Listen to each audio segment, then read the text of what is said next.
দোজকের মালিক আল্লাহ, বেহেশতের মালিক আল্লাহ, এই পৃথিবীর মালিক আল্লাহ, কাবার মালিক আল্লাহ। যেটার মালিক আল্লাহ সেটা কি অন্য কেউ দেওয়ার ক্ষমতা রাখে? রাখে না। তাহলে কি দাঁড়ালো? নির্বাচনের আগেই একটি দল এই দিব ওই দিব বলছে, টিকিট দিব বলছে না?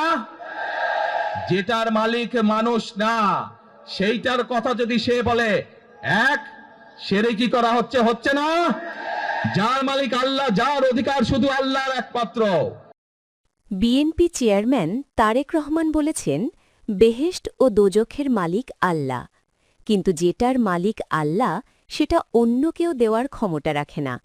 যারা বিভিন্ন টিকিট দিচ্ছে তারা যেটার মালিক মানুষ না সেটার কথা বলে শিরকি করে নির্বাচনের আগেই মানুষকে ঠকাচ্ছে।